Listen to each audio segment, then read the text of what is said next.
बीते दशक महाराष्ट्र और मध्य प्रदेश में ट्रक ड्राइवरों और हेल्परों की हत्याओं का सिलसिला शुरू हुआ था। इन राज्यों की पुलिस इन हत्याओं को लेकर परेशान थी कि यूपी और बिहार में भी ट्रक ड्राइवरों और क्लीनरों की लाशें मिलनी शुरू हो गईं। इस मामले की पुलिस जांच कर रही थी, लेकिन उसके हाथ सिर्फ इतना लगा कि हत्या करने का तरीका एक जैसा है। मुख्य तौर पर हत्याएं ट्रांसपोर्ट से जुड़े लोगों की हो रही थीं। हम आपको देश के ऐसे सीरियल किलर की कहानी बताने जा रहे हैं जो एक दर्जी था, लेकिन समय के साथ खूंखार हत्यारा बन गया।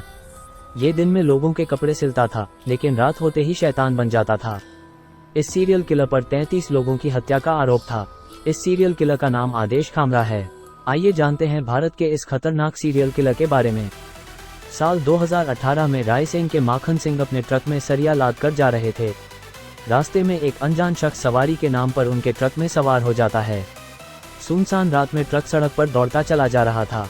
माखन को इस बात की जरा भी भनक नहीं थी कि जो सवारी के नाम पर शख्स उनके बगल में बैठा है असल में वो एक सीरियल किलर है।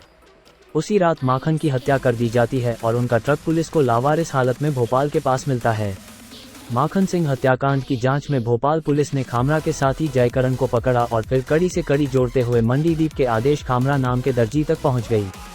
जब आदेश को पकड़ा गया तो पुलिस को यह नहीं पता था कि देश का सबसे दुर्दांत सीरियल किलर उसके कब्जे में है। आदेश खामरा ने पहले तो मुंह नहीं खोला, लेकिन पुलिस ने जब उसके बेटे को भी केस में आरोपी बनाने की बात कही तो वह टूट गया। बाद में उसने ऐसे खुलासे किए कि पुलिस वाले भी हैरान रह गए। उसने अपने गैंग की मदद से 6 राज्यों में 9 साल के दौरान 33 लोगों की हत्याएं की थी। वो और उसके साथी ट्रक ड्राइवरों और हेल्परों से पहले किसी ढाबे पर मिलकर दोस्ती करते थे। आदेश का partner Jaikaran truck driver conductor को कभी पार्टी देने के नाम पर तो कभी उनके ट्रक में अपना मोबाइल फोन चार्ज करने के बहाने फंसाता था। इसके बाद उन्हें नशीली मिठाई खिलाकर हत्या करते थे और लूट लेते थे। हत्या आरोपी ट्रक का सामान भी बाजार में बेच देते थे। हर कत्ल के बदले उसे 25 से 30 हजार रुपये मिलते थे। कई राज्यों में फैले हर गैंग के सदस्य आपस में कोडवर्ड में ही बात करते थे। जयकरण का काम ट्रक ड्राइवर क्लीनर को अपनी बातों में फंसाना रहता था। जयकरण फोन कर आदेश से कहता था कि भाई साहब कुछ मीठा तो खिला दो। इसका मतलब होता था कि ट्रक ड्राइवर कंडक्टर उसके झांसे में आ चुके हैं, आप आओ और नशीली दवा खिलाकर उन्हें बेहोश कर दो। पुलिस के सामने इस सीरियल किलर का रुआब भी देखने लायक था। पूछताछ से पहले उसने पुलिस के सामने ही हाथों पर खैनी लेकर रगड़ी खाया, फिर बोला अब लिखो सब बताता हूँ कैसे मारा। उसके इस अंदाज को देखकर पुलिस वाले भी हक्के बक्के रह गए। उसने घूर रहे एक पुलिसकर्मी को भी अपने अंदाज में कहा, घूरो मत, कोऑपरेट करो।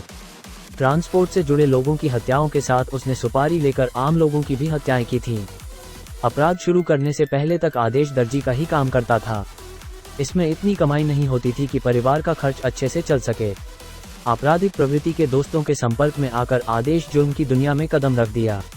आदेश को सभी वारदातें बतौर तारीख याद थीं, लेकिन इन हत्याओं को लेकर उसे कोई पछतावा नहीं है।